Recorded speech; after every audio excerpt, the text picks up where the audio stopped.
Yo, what is up, YouTube? Storm.Knight here, back with another video. Today, we're going to be reacting to two Llama Arts videos, because if I do one, I'll probably find one more, but for right now, it's going to be two. So I don't want to make this intro long, again, because I really want to make this short, because I don't want to be like other YouTubers, like, let's just get into it. Horn-headed man. Moonlight peered through my window as I jolted awake. My clamorous breaths disturbed the silence of my dark room. I had just come out of a frightful dream that had me thinking it was all too real. With sweat on my brow, I sat up and grabbed my water from the nightstand and took a sip from the now warmed glass. My hands shook as I recounted my nightmare of the horn-headed man. In my dream, I was walking through my neighborhood, the streetlights flickering as I made my way down the uninhabited sidewalk. Nothing threatening, just a walk through the midnight hours. A block down, I could see a figure in the distance, walking slowly towards me. His steps seemed mismatched and labored. Oh no. He passed a few houses looking straight ahead, neither looking left nor right. His head was fixed on the sidewalk in front of him. As I was getting closer to my home, I could see him slowly starting to embark on my territory. I quickly rushed to my front door and hurried inside. Through my window, I could see him walk past my property. I was thinking to myself, oh God, please have him keep going, please. Bro, better keep going. He was just about to walk all the way past my front yard when he stopped. His body almost shifted abnormally as he turned to face my home. He just stood there, looking, not moving, just standing there. The man bore the horned head of a skeletal goat. His body was pale and looked fragile, and his fingers were thin and bony. I thought to myself, what does he want? Slowly, he started lifting a quivering arm and pointed right at me. I started to backpedal into the darkness of my house, when all of a sudden he let out an inhuman screech. That's when I woke up. Oh no. Too frightened to go back to bed, I turned on the television and saw that the local news for early risers was on. My stomach dropped, and my body suddenly turned cold as I listened to the current news report. The news anchor on the television said, "Breaking news. A woman who lived on Columbia Avenue has been murdered. Local officials say that they received an anonymous phone call from the victim's home. We arrived at the house at around 12:20, and we saw the victim inside in a card which rested next to her." The sheriff held up the card. On the back of it, I could see the image of the horn-headed man. The officer started to read. It's real? One down. Slowly I go. He then lifted his head back up. His blood started trickling from his eyes and mouth. I sat there shaking, and I couldn't breathe. Columbia's just 3 blocks away from me. I jumped out of my bed and ran to my window. Something within me made me want to look outside. That's when I saw him. He just stood there, looking, not moving, just looking. The horn-headed man, his body pale and fragile, and his fingers thin and bony.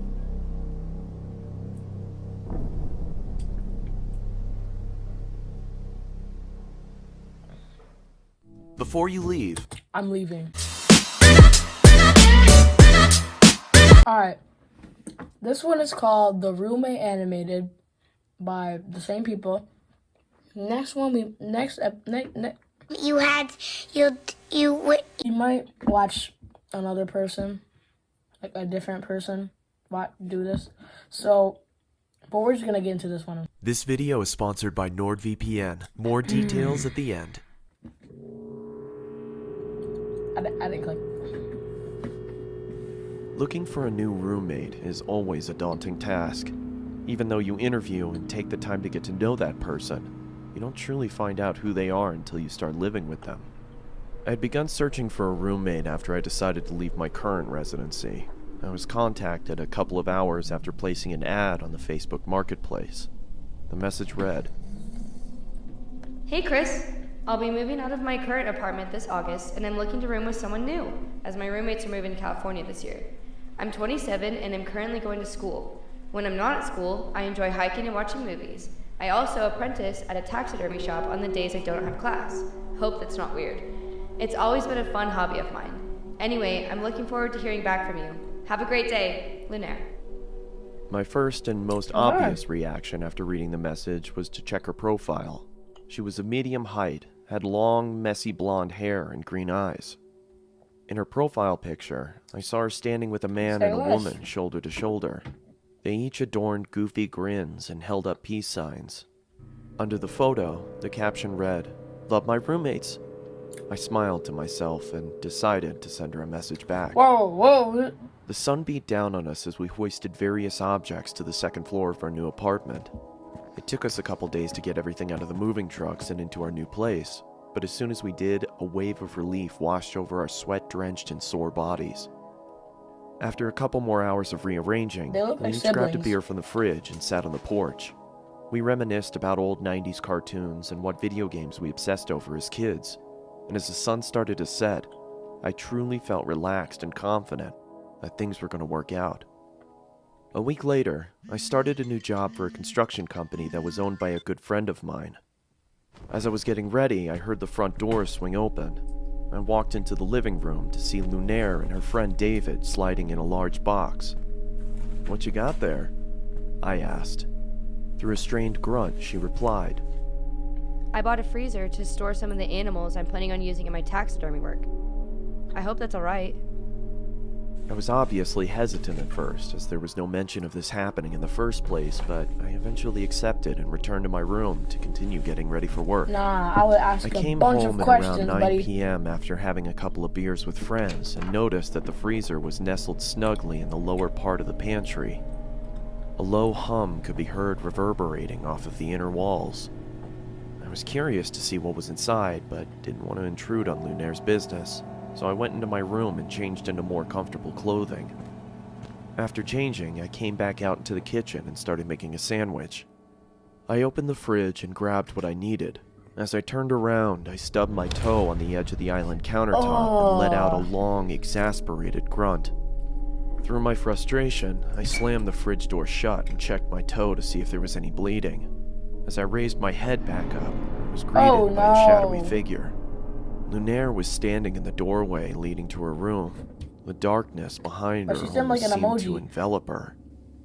"Is everything okay?" She said in a deadpan tone. "Shit, yeah, I'm sorry. I just slammed my toe into the corner of the countertop as I was making a sandwich. I hope I didn't wake you." "It's fine." She said in the same deflated tone as before. She then turned around and walked back into the darkness of her room. Like an emoji. I could tell that she was pissed, so I quietly made my sandwich and retreated back to my room as well, only hearing the low hum from the freezer as I closed my door. I had the next day off, so I was able to sleep in a little longer than usual. When I finally emerged from my room, I walked into the kitchen to make breakfast. As I opened the refrigerator, I noticed that the light wasn't turning on and there was a lack of cold air escaping from inside. I turned around and flipped the light switch to confirm my suspicion. Sure enough, the power was out. So turn it back on. I muttered under my breath. I walked over to Lunaire's room and knocked on her door to tell her about the power outage if she didn't already know, but there was no answer. I then remembered that she had classes that day and probably wasn't home. I walked back to the kitchen and past the pantry. As I did, I slipped on the floor but was able to catch myself on the countertop. "What the?" A I padlock? angrily Why was that exclaimed there? as I looked down at the floor trying to figure out what I had slipped on. It was blood. It had started to leak from the corner of the freezer and pool onto the floor. I quickly tried to open the freezer to find out the cause of the viscous liquid, but then I noticed that it had a padlock attached to it. I don't remember seeing that before. I ran out to my car and grabbed my toolbox from the back seat. I approached the freezer and set my tools down on the nearby countertop. I then pulled out a small pair of bolt cutters and snapped through the metal of the padlock. It fell to the ground with a large thud. I creaked open the top of the freezer and was greeted with a putrid stench that permeated my nostrils. I quickly pinched my nose and walked away gagging in response. "I guess I should have realized that was gonna happen," I muttered to myself in between gags. After gaining my composure, I grabbed some gloves from under the sink and started taking inventory. I could see a couple of dead birds and plastic bags wedged into the corners of the freezer. I took each bag out and set them in the trash can nearby. That's when I noticed that the blood was coming from the corner of the larger black bag. I don't know why, but I decided to open the top of the bag and peer inside.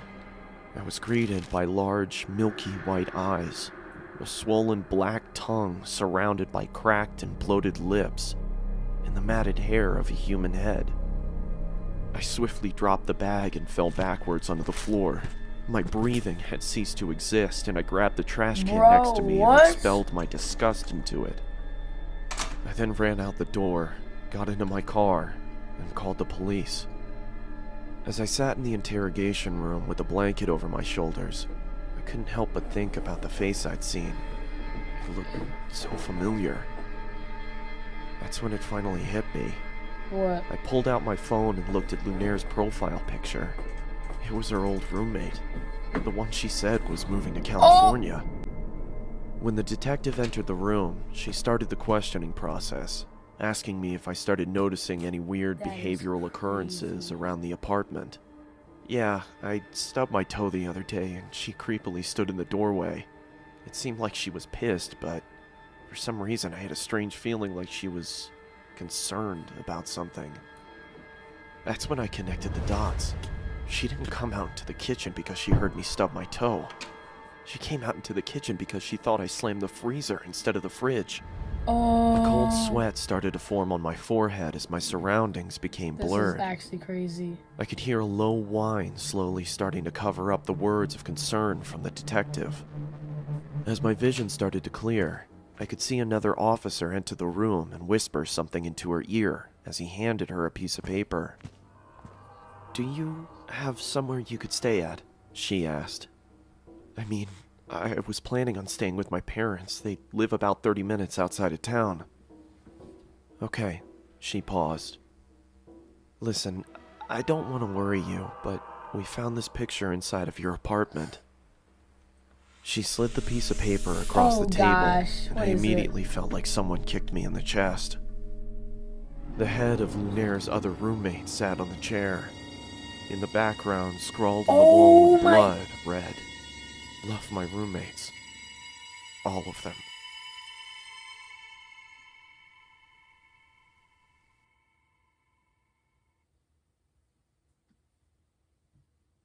Does this ever happen to you? No, it doesn't. But that is insane. Alright, let's get one more in. Alright, so I found this other people. They're called Horror Shorts Party. They also do like animation horror shorts. And this is called True Chuck E. Cheese Horror Story Animated. And I haven't been to Chuck E. Cheese in a minute, since last year, because I had to go to a birthday party for my little cousin. Basically, yeah. Horror Shorts Party. True Chuck E. Cheese Horror Story, narrated by... I've been holding on to this for a couple of years now, and feel like I need to get it off my chest. I had a few years to digest this, and now I'm ready to share my story with the world. I wish to remain anonymous, so for the sake of this story, my name will be Danny. The details of this story remain vivid, but somewhat foggy, as I try to reminisce on the distant memories that occurred a couple of years ago. It all started when me and my parents resided together in an old townhouse, which was located in a neighborhood notorious for having a high crime rate. I never liked living there, and neither did my parents, but it was the only thing that we could afford at the time. My parents were a little rough around the edges, considering they had both been through a lot in their younger years. My dad has had a few run-ins with the law, while my mom lost Dang. both her parents at a very young age, Oh, so seeing them edgy wow. at times didn't faze me at all. Well, I'm doing my best, alright? Can you do something else? What you're doing isn't working. I'd like to see you do better. Well, do better, damn it! Shut the hell up already. I'm tired of hearing you Oh nag my all day. You shut up, Gosh. you bum! Almost every night, Oh I my could hear the goodness. constant back and forth bickering that occurred for hours on end between my parents. They would always fight over what I assumed to be financial related issues, which had only gotten worse over the years. My parents both didn't really make much money on their respective jobs, so hearing them argue was almost a daily occurrence. I was always scared that things would turn violent, especially with the way these two went at it. I remember one night, I was in my bed trying to induce myself to sleep by watching a couple of YouTube videos on my cell phone. I could hear the usual shouting match coming from the kitchen downstairs. It honestly sounded like they were at the point where they were going to be in a physical altercation. I pressed my ear against my bedroom door and could hear the distant bickering become more hostile between my parents.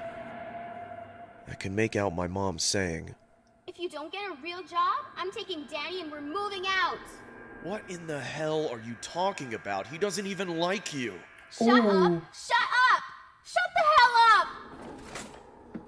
I remember hearing Oh sounds my. of my mom opening up the kitchen drawers, which led me to assume she was searching for something sharp and potentially do the unthinkable. That's when I decided to head downstairs and mediate the feud to hopefully put it to rest. Yeah, put it out, bro. As I approached the kitchen, I could see my mom holding a huge knife in an overhand grip, the kind of grip that someone uses in preparation of stabbing someone.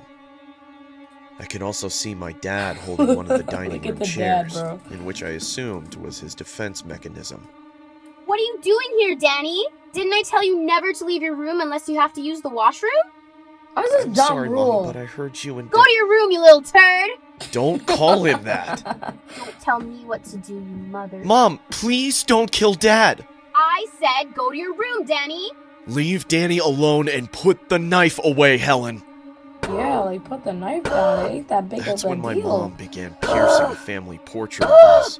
Except she was only piercing the portion with my dad's face. Mom, stop! Please stop it! It's been a couple weeks after the whole saga had occurred. My parents ended up getting a divorce, which unfortunately left me to reside with my mother. Bro. The court unfortunately ruled that my mom would be in favor of getting custody of me due to my dad's criminal history with the law. I honestly contemplated on running away due to how much I dreaded living with her, especially with how toxic and controlling her behavior was.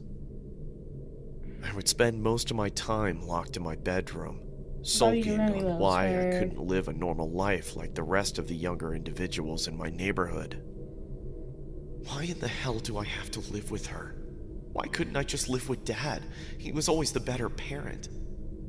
I can't stand her. I wish she were dead. Whoa. What made this even worse was the fact that I had a curfew during my school days. I didn't even have time to join any after-school clubs or sports After-school teams due to the simple clubs? fact that I was too worried about not making it home on time.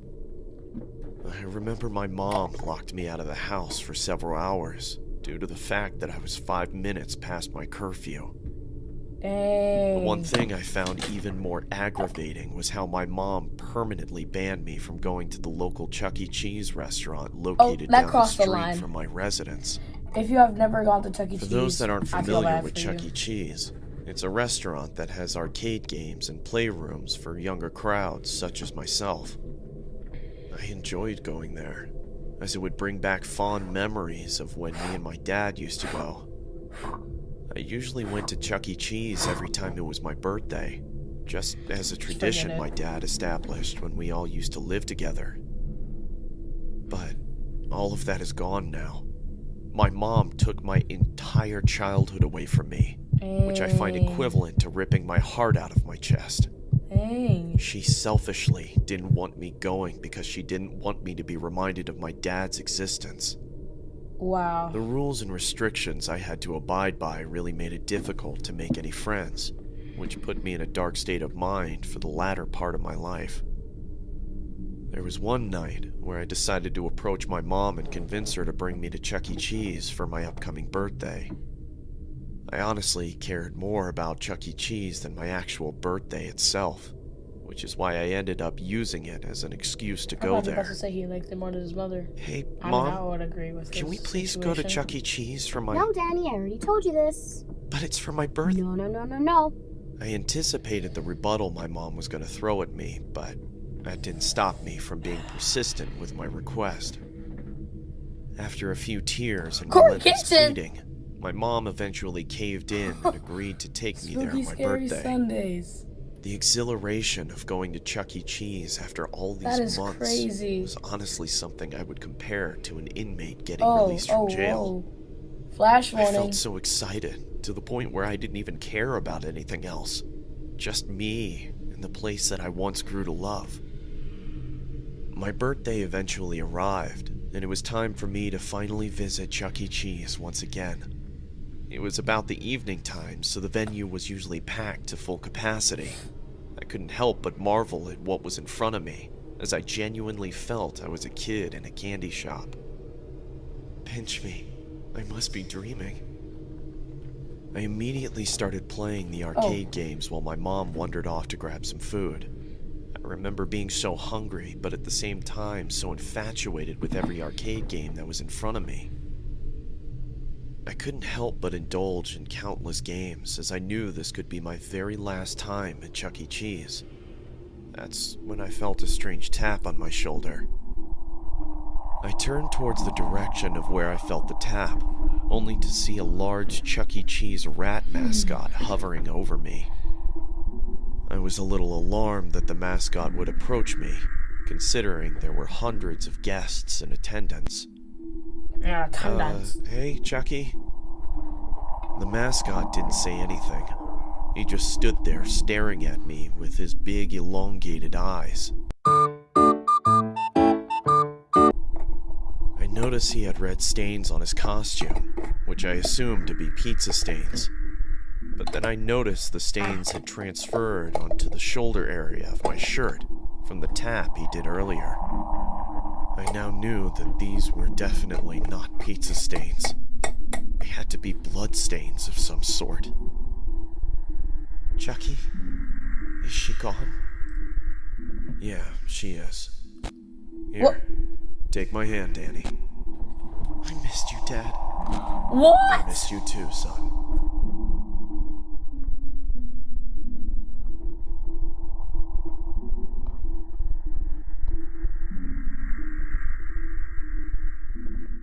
Oh my.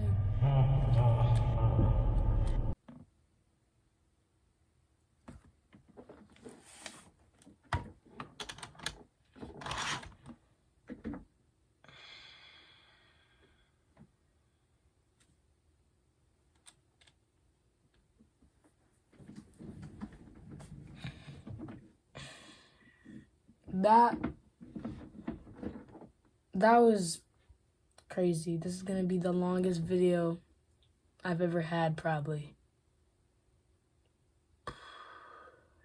That last one was crazy. The plot twist that Chucky was his dad and he killed the mom. Did you see the little flashes?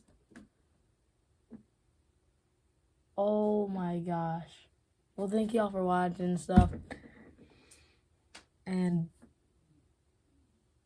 I'll see y'all probably. I don't even know when I'm gonna